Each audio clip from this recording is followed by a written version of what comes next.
অথবা আওয়ামী লীগকে আমরা কিভাবে ডিল করব সেই ব্যাপারে। এই ব্যাপারে আমরা আগেই বলেছি যে আমাদের একটা ঐক্যমত হওয়া দরকার। পারহ্যাপস জাতীয় ঐক্যমতের কমিশন যেটা আছে, সেই ঐক্যমত কমিশনের মাধ্যমে অংশীজনদের মতামত নেওয়া দরকার। রাজনৈতিক দল এবং আরো যারা গুরুত্বপূর্ণ স্টেক হোল্ডার আছে তাদের মতামতের উপরে ভিত্তি করে একটা সিদ্ধান্তে আসা দরকার যে আওয়ামী লীগের রাজনীতি এবং আওয়ামী লীগকে নির্বাচনে অংশগ্রহণ করতে দেওয়া অথবা পুনর্বাসন করবার ক্ষেত্রে আমাদের জাতীয় মত, আমাদের ঐক্যমতের জায়গাটা কোথায়। প্রয়োজনে এমনও হতে পারে যে রেফারেন্ডাম হতে পারে কিনা।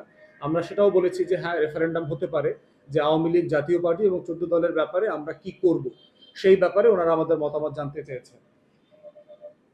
আর এর বাইরে ওনারা আরেকটা বিষয় জিজ্ঞেস করেছেন যে বাংলাদেশে এখন যা কিছু হচ্ছে এই ব্যাপারে কোনো ক্রেডিবল জরিপ করা হচ্ছে কিনা।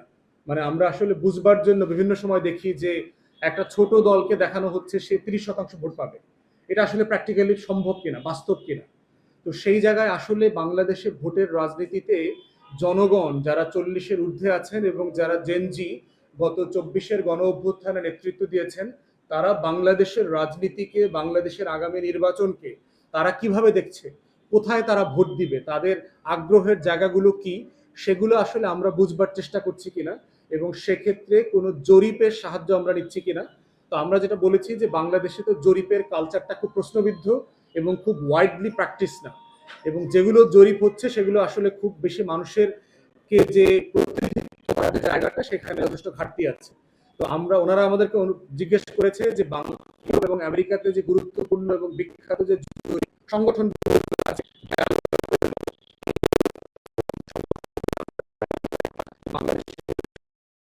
জনমত, নতুনদের আকাঙ্ক্ষা, এগুলো নিয়ে জানা একটা ভালো আইডিয়া। আমরা এটা ইন্টারিম অ্যাডমিনিস্ট্রেশন যারা আছেন, সরকারের যারা প্রেসের দায়িত্বে আছেন তাদের সাথেও শেয়ার করব। রাজনৈতিক বন্ধু যারা আছেন আমাদের, বিএনপি থেকে শুরু করে এনসিপি, সকল রাজনৈতিক দলগুলোর সাথে আমরা আইডিয়াটা শেয়ার করব যে জরিপের মাধ্যমে বাংলাদেশের আসলের ভবিষ্যতের আকাঙ্ক্ষাটা, ভোটারদের চরিত্র এবং স্বপ্নগুলোকে আমরা ধারণ করতে পারি কিনা। তো এটা ছিল মোটা দাগে আমাদের তরফ থেকে ওনাদের সাথে আলোচনার সারাংশ। এখন আপনাদের যদি কোনো প্রশ্ন থাকে আপনারা করবেন।